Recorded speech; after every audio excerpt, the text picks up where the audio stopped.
السلام علیکم. دیر باز قلبم گریه نکرده بودید.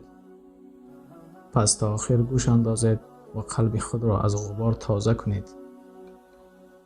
پروفسور دکتر ادهم پسر جمیل همین گونه قصه حیاتی عبرتناک را نقل می کند. او را به شما حواله می کنم. اگر با عمری که ما زندگی می کنیم مقایسه کنیم شاید سخن یافته نتوانیم. این قصه کودک 12 ساله که با حیات ودا کرد و عاشق پیامبر صلی الله علیه و سلم بود. به این واقعه یا 25 سال شد یا قریب 30 سال. خاطره واقعی که شده گذشته است. حسن به سن 11-12 رسیده بود. حالا به سال بلاغت نرسیده بود. همان وقتها فیلم رسالت خیلی مشهور شده بود. انسانها را به حالت عجیب می آورد. واقعه های فیلم در اطراف حضرت حمزه رضی الله عنه صادر می شد. در مرکز باشد حیات پیامبر صلی الله علیه و سلم نمایش کرده می شد. در وقت برآمدن این فیلم پدر حسن به من نقل کرده بود. در سن 12 سالگی حسنم وفات کرده بود. حیات پیامبر صلی الله علیه و سلم را در یک دیسک ماندیم و عائلوی تماشا می کردیم. فیلم 3 ساعت دوام می داد. خیلی تأثیر بخش بود. حیات پیامبرمان تأثیر خود را به هر یک اعضای عائله‌مان رسانیده بود. مخصوصاً وفات مدهشانه حضرت حمزه، جنگ احد، عذاب کشیده پیامبرمان و دیگر واقعه ها. پس از این پسرم حسن بعد از هر درس هر روز می آمد و این فیلم را تکرار به تکرار تماشا می کرد. روزهای شنبه و یک شنبه باشد هم سحرگاهان و هم بیگاهی تماشا می کرد. پسرم از این فیلم زیق نشدی؟ پدر پیامبرمان صلی الله علیه و سلم را به نهایت دوست داشتم. چگونه؟ محبت پیامبر پدرجان، پیامبرمان را به نهایت دوست می دارم. همین گونه در خانه من هر روز این کنا و روز پسرم نمازخوانی را سر کرد. آن وقتها در سر مادرش رومال نبود. مادر جان رومالتون بسته شما هم نماز خوانید؟ به مادرش دائما این گپ را می گفت حسن. حالت حسن تماما دیگر شد. به آموزش قرآن شروع کرد. به ما نیز آموزانیدن می خواست. هر روز فیلم دوست داشته اش را تماشاش را کنده نمی کرد. پیامبرمان صلی الله علیه و سلم را دوست می دارم گفتن این گپ را هیچ کنده نمی کرد. روز بینم سر و رویش به خاک آلوده و لباسانش دریدگی. حسن با کسی جنگیده بود. حسن پسرم با تو چی شد؟ پدر در صنفمان یک همصنفمان است. پیامبرمان صلی الله علیه و سلم را حقارت کرد. به گپانش طاقت کرده نتوانستم. او را زدم، وای نیز مرا زد. خی حقارت کند به تو چی؟ پدر پیامبرمان را حقارت کند طاقت کرده نمیتوانم. هم زدم هم ضربه خوردم. روز دیگر یاردمچیم آمد و معلمه حسن شما را خواهش دیدن دارد گفت. با همسرم همراه به مکتب رفتیم. حسن بیسری دارد. با دوستانش بسیار می جنگد. او را نظارت کنید. معلمه اش یک دختر جوان بود. ما چیزی را فهمانیده نتوانستیم. البته او از خلق پسرمان ناراضی بود. و پسرتان هوشیارتر باشید. باز یگان عمل نامقبول را سر نکند. خلاص اینها را به ما می گفت معلمه اش. ما خیلی غمگین شدیم. به خانه برگشتیم. مجبور شدیم که گوش حسن را کشیده جزا دهیم. حسن پس از این با کسی به درک و بیدرک غوغا برداشته نگرد. شنیدی؟ معلمت ما را ملامس کرد. از قفای تو ما گپ شنیدیم. همین خوب است مگر؟ اما پدر پیامبرمان را حقارت کرده ایستادند. من به این طاقت کرده نمیتوانم، چیکار کنم؟ گویان گریه کرد. اگر باز این عملت را تکرار کنی از من سخت جزا میگیری. حسن در نمازش بر دوام بود. پدر، مادر جانم، شما هم نماز خوانید. گویان دائما تکرار میکرد. باز روزی از مکتب با سری کفیده، بینیش خون شده، لباسانش به خاک آمیخته به خانه آمد. حسن باز جنگ کرده بود. پسرم، باز چی شد؟ پدر، یکی از دوستانم الله را حقارت کرد. صبر کرده نتوانستم. او را زدم، او نیز به من جواب گرداند. پسرم، توبکی تو را گفته از معلمت گپ شنویم. به آن طرف می رفتم، به این طرف می رفتم. او باشد گریخته رفت. اگر به دستم می افتاد از من جزای سخت می گرفت. داشته نتوانستم. 2 روز در خانه تقایش ماند. من هم وقتی به خود آمدم تقایش او را گرفته به خانه آورد. او را نزن گفت. اگر باز یک مرتبه دیگر این کار را تکرار کند میزنم. گفتم. پدر، پیشینه‌اش پیامبرمان را دشنام داده بود. این دیگر مسئله است. اینش باشد الله را دشنام میدهد. من به این چگونه صبر کنم؟ پدر، اگر باز همین خیل کند باز میزنم، مشت میزنم او را. اگر باز همین خیل کنی من خودم سزای تو را میدهم. حسن پس از همین گپم به مکتب آرام رفته می آمد. از بین 15 روز گذشت. روزی حسن به مانند گریپ و بیماری دچار شد و خسته شده ماند. به دکتر بردیم. دارو بر ضد گریپ داد. نوشید اما دارو تأثیر نمیکرد. حسن روز از روز از حال میماند. خراب شده رفت. خستگیش روز از روز وزنین‌تر میشد. تماما بی قوت شده بود. چقدر که دارو دهیم تأثیرش را حس نمیکردیم. باز به دکتر بردیم. خون گیریم، خونش را تحلیل کرده بینیم. گفت دکتر. تحلیل خون را گرفتند. روز دیگر برای گرفتن جوابش رفتیم. دکتر، یک چیزی شبهناک است. باز از نو نازکتر تحلیل کردن لازم گفت. برای تحلیل نازک باز خون گرفتند. برای گرفتن جواب تحلیل می رفتیم. از سرم صدها خیال می گذشت. پسرتان به کسلی سرطان مبتلا شده است. برای تبابتش ما عاجزیم. این گپ‌ها به قلبمان مثل تیر زده بود. آه حسنم، آه حسنم، و اکنون به سین 11 رسیده است. در صنف 4. حسن معالجه کیمیا تراپی گرفتن را آغاز کرد. نمیدانم چی میشد. دوا جسته این طرف و آن طرف می رفتیم. حال حسن وزنین‌تر شد و بستری گشت. دوستانش او را خبرگیری می آمدند. معلمه اش نیز به عیادت آمد. حسن، چه خیل هستی؟ خوب هستی؟ حسن بزو سرش را می جنبانید. حسن رفته ایستاده بود. ای وای! پسرمان در پیش چشمانمان گویا آب شده می رفت. خورا خورده نمی توانست. چنان لاغر شده بود. بیماری او را شکست می داد. حسن به ایست قرآن تلاوت می کرد. به مادرش نیز از قرآن بعضی چیزها را می آموزانید. مادر، با تستر درآیید. مادر، در سرتان رومال را بندید.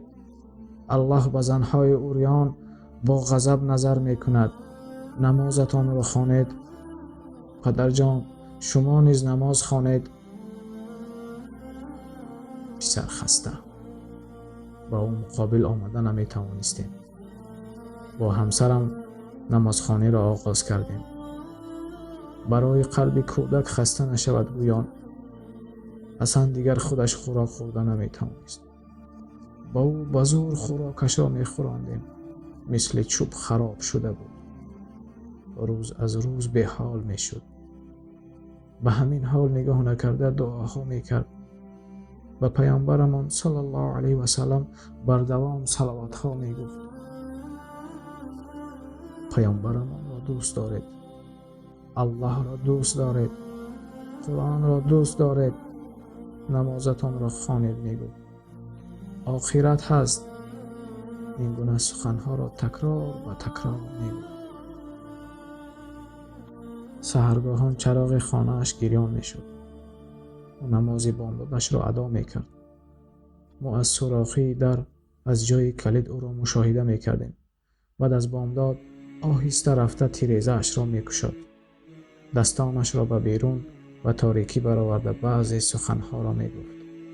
اما چی گفتنش را نمیدانستیم. گویا او با کسی صحبت میکرد.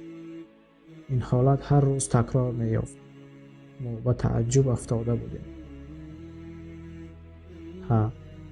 پسرم رفتنش را حس میکند و این برداشت نداده از عقل بیگانه شد گویان فکر میکردیم.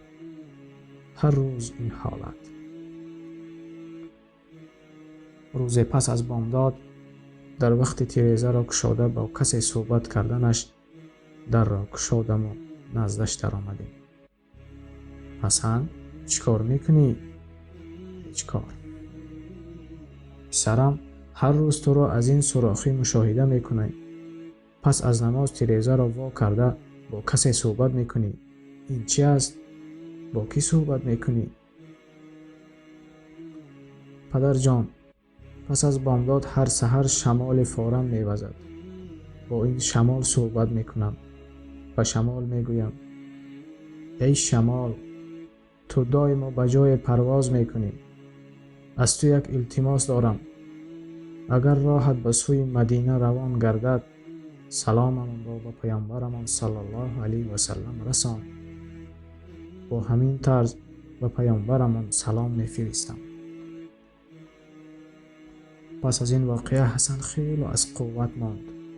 کنون مثل طفل را نگاه کردن با او نیز همه چیز را جبیده میدادیم.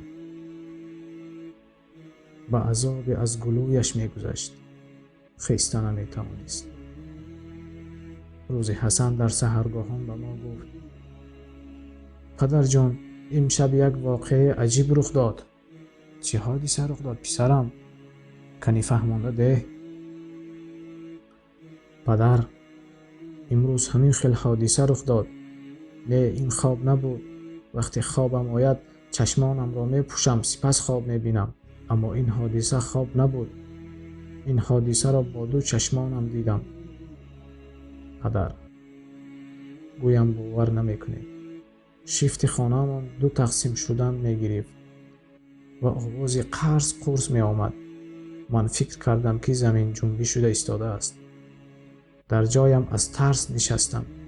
نگاه کردم از بالا دو نفر فرآمده می آمدند. در لباس سبسفید بودند. ریششان سیب سیاه. خندیده نزدم فرآمدند. ما فرشتگان هستیم گفتند. مرا به آغوش گرفتند و بوسه کردند. چگونه هستی حسن؟ خوب هستی؟ یک تایش سرم را سیله میکرد.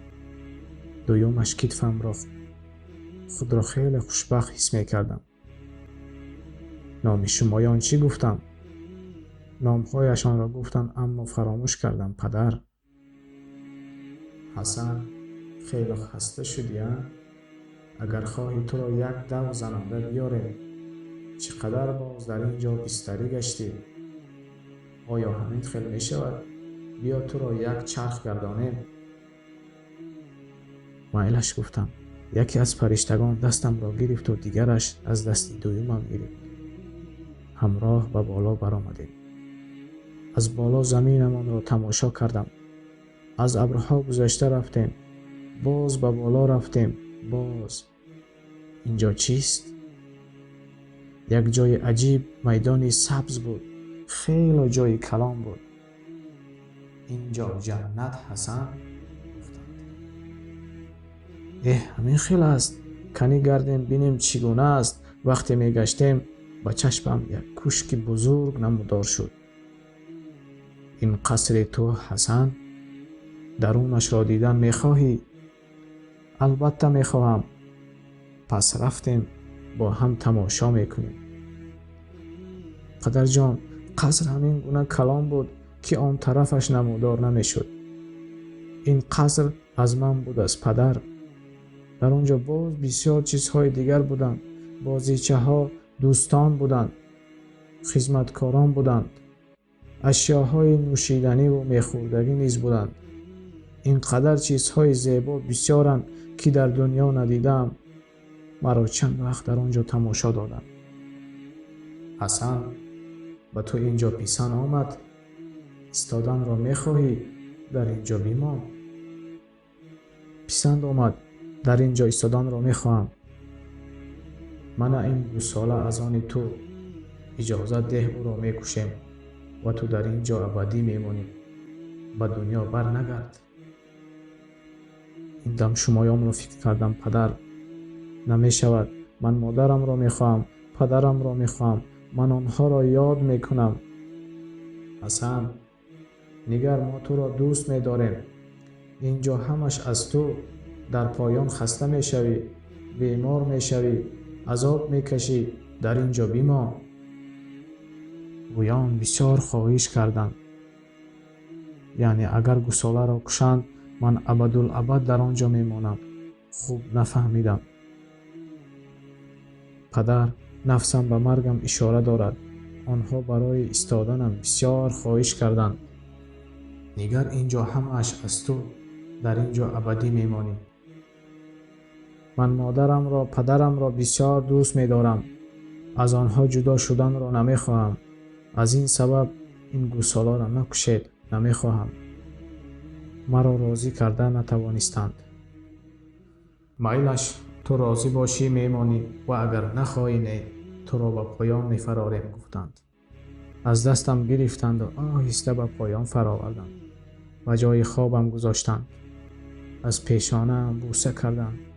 بعد به بالا برآمده رفتند. پس شیفت پوشیده شد. پس از این بیماری حسن باز وزنی شد. حاجتش را نیز خودش به جا آورده نمی‌توانست.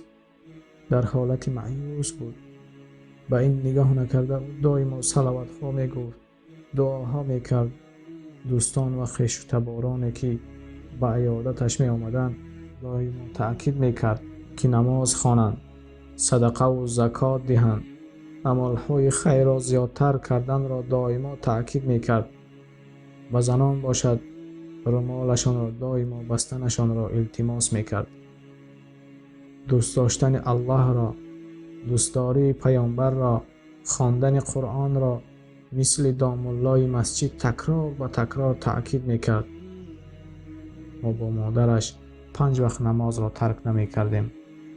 ما را دیده الله از شما راضی باشد.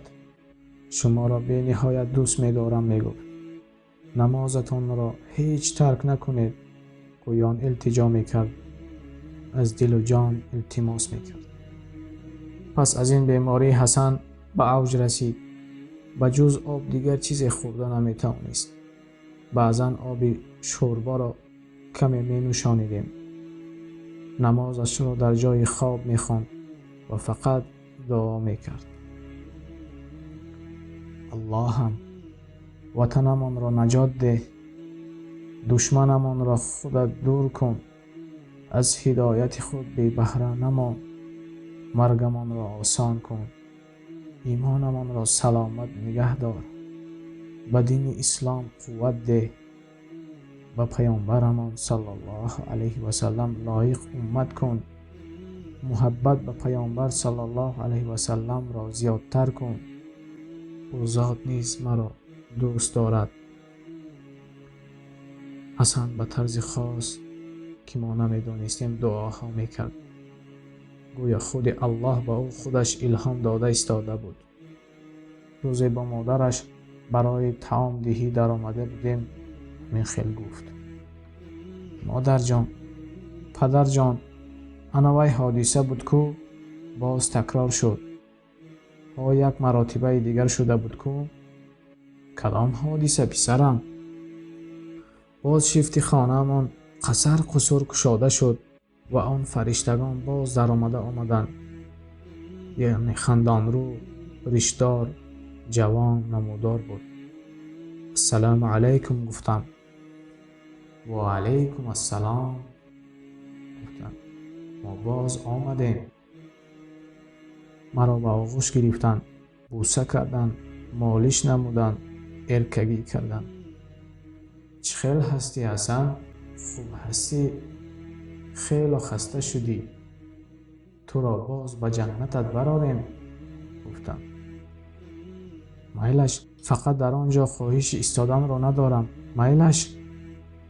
نه حسن، تو را در آنجا به مجبوری گرفته مانده نمیتوانیم. خواب نباشد مرا باز برارید. باز به بالا برآمدیم. نصف شب بود. از بین ابرها گذشتیم. باز به مثل جنت به جای رسیدیم. زیبا سبزه دمیده بود. پدر، قصری که زیارت کرده بودم باز نمودار شد. این قصر تو گشت و گذار کرده بودیم کو. نگاه کنم در پیش قصرم باز یک قصر دیگر پیدا شده است. اینش کلانتر بود. نقش و نگار عجیب داشت. آخرش نمودار نبود. تماما دیگر خیل بود. این قصر، این چی گفتم؟ این هم از تو. الله چقدر دوست داشتن گیرد همان قدر دادن میگیرد. اگر خواهی اینجا را تماشا می‌داری. میلش، فقط در اینجا ایستادن رو نمیخواهم. خواب. من پدر و مادرم را خیلی دوست می‌دارم. مرا باز به پایان فرارید. خواب. میلش حسن، اگر تو در اینجا ایستادن را نخواهی تو را مجبوراً نگاه نمی‌داریم. تو تشویش نکش گفتم. سپس به درون در آمدیم.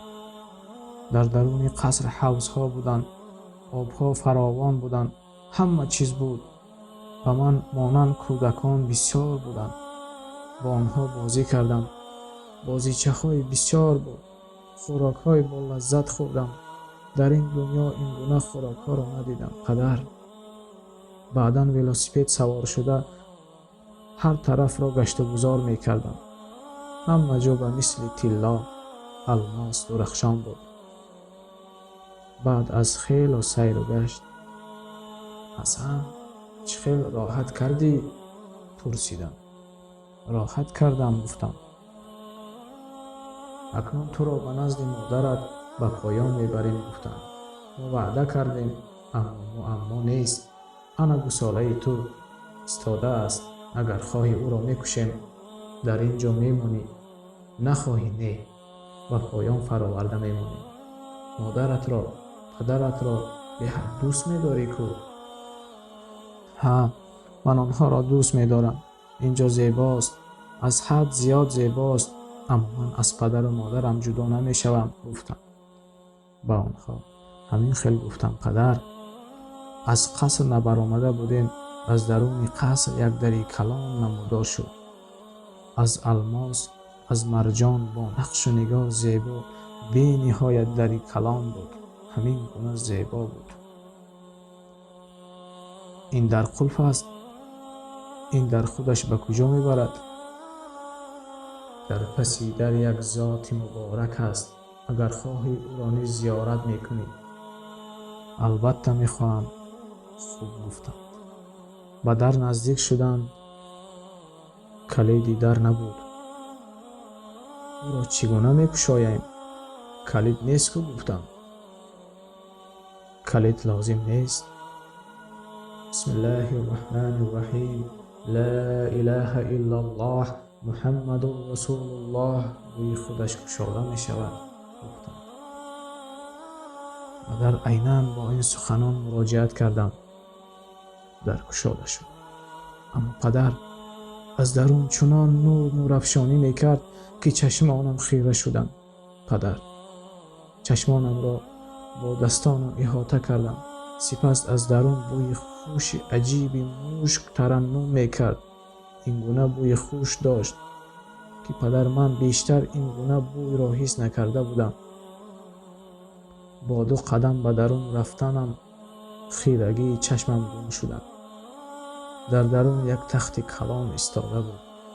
از تخت شاهان نیز زیباتر بود.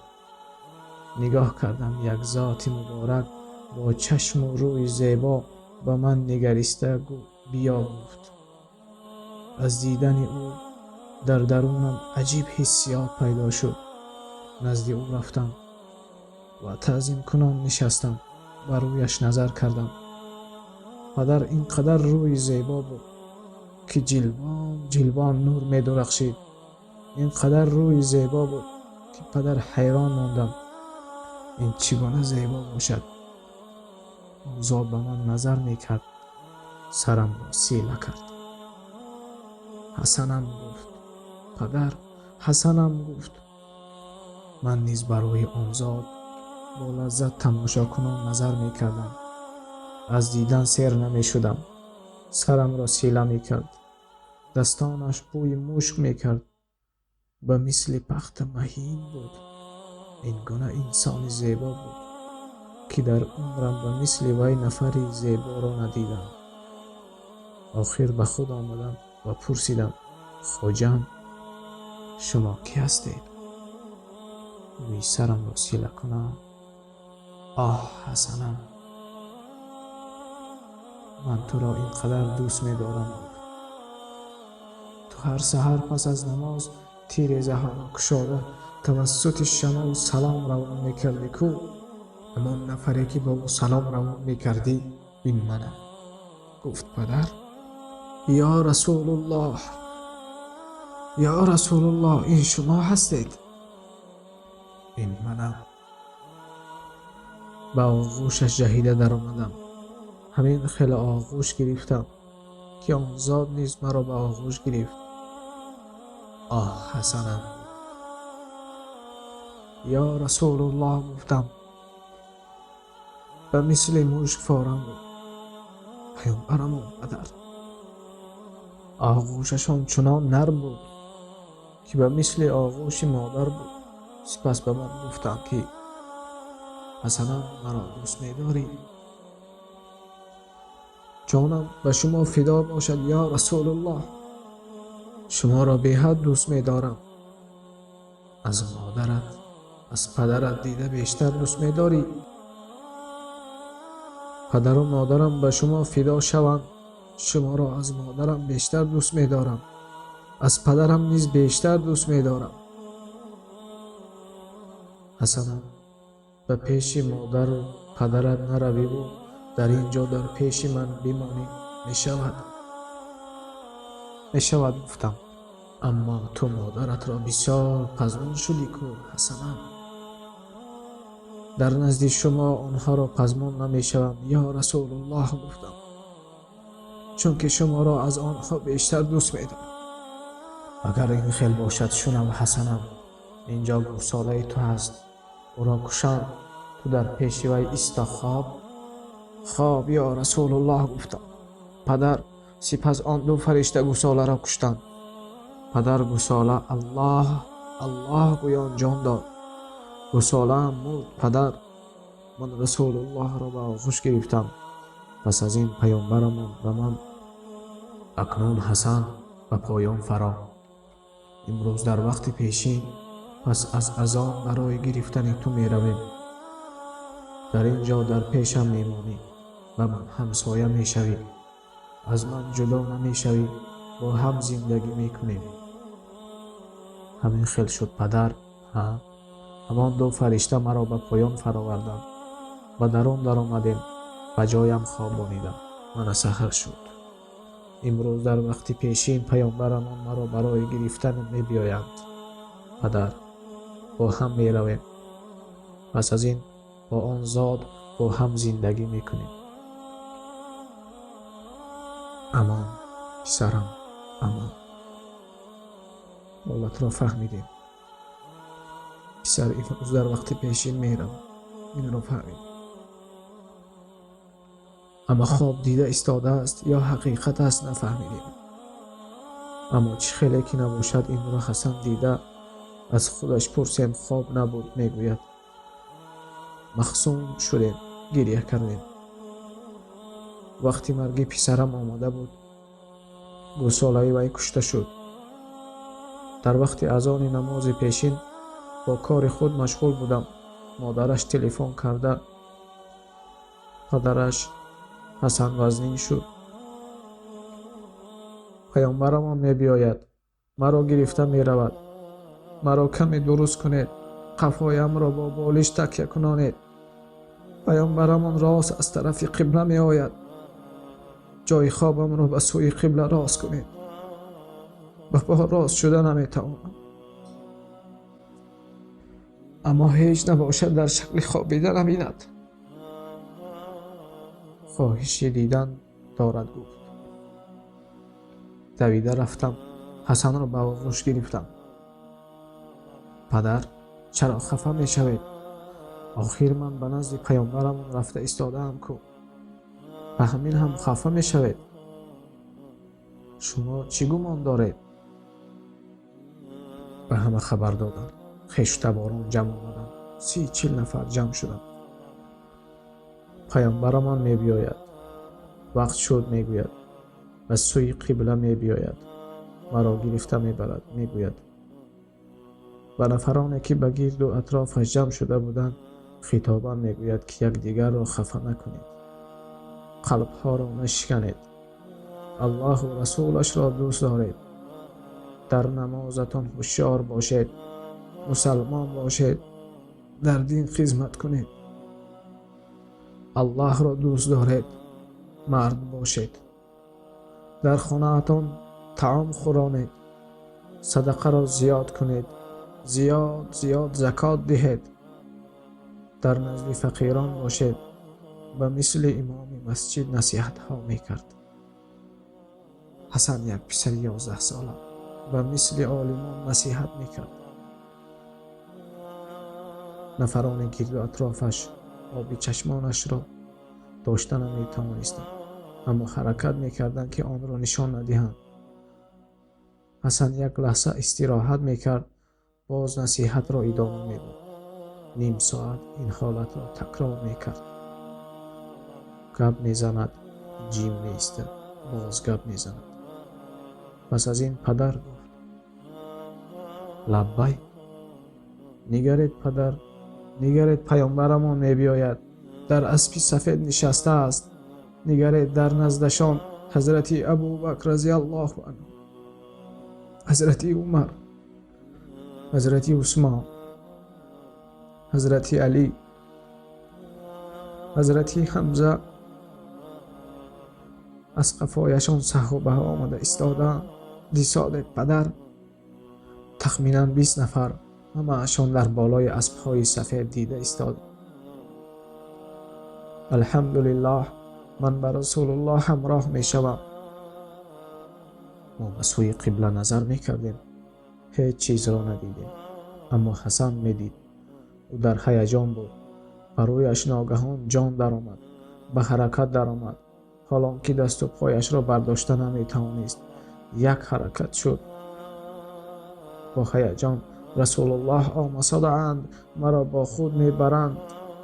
انا از کپرو گذشتم گفت. ما به سوی دیوار نگاه می کردیم، هیچ چیز نبود. نزدیک شدند، به خانه در آمدند. پدر به خانه در آمدند. با گفتن این گپ خانه یک لرزان شد. ما چیزی را ندیدیم، اما وقتی گفت که آمدند گویا در خانه زمین جنبی شد. حس کردیم که چیزی هست. سپس از درون خانه به مثل مشک یک بوی خوش برآمد. این بوی دنیاوی نبود. حسن خواست از جایش خیزد، جنبیده نتوانست. الصلاة والسلام علیک یا رسول الله. خوش آمدید ای رسول الله. الصلاة والسلام علیک یا حبیب الله. الصلاة والسلام علیک یا نبی الله. الصلاة والسلام عليك یا سید الاولین والآخرین. صلوات و دستانش را کشاد. چی شده اش را نفهمیدیم، اما ناگهان سرش آهسته به قفا رفت. روحش را به اوثان سپارید.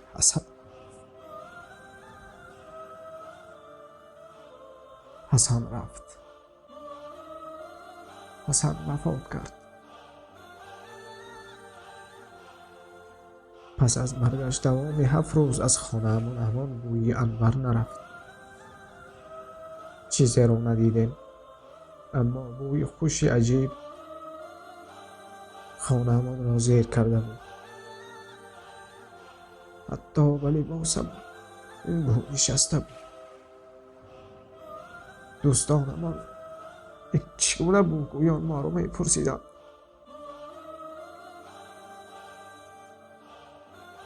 نمیدانم. وقتی حسن جان میداد این بو پهن شده بود. حسن رحلت کرد با قلبی پر از محبت و پیامبر صلی الله علیه و سلم،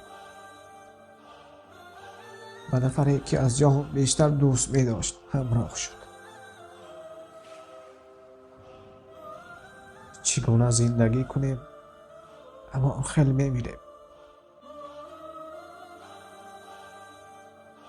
حیاتمان چگونه باشد مرگمان نیز هم آخر می شود. ما چگونه زندگی داریم؟ آیا در قلب ما و شما ذره محبت بر پیامبر هست یا فقط در زبانمان؟ السلام علیکم و رحمت الله و برکاته.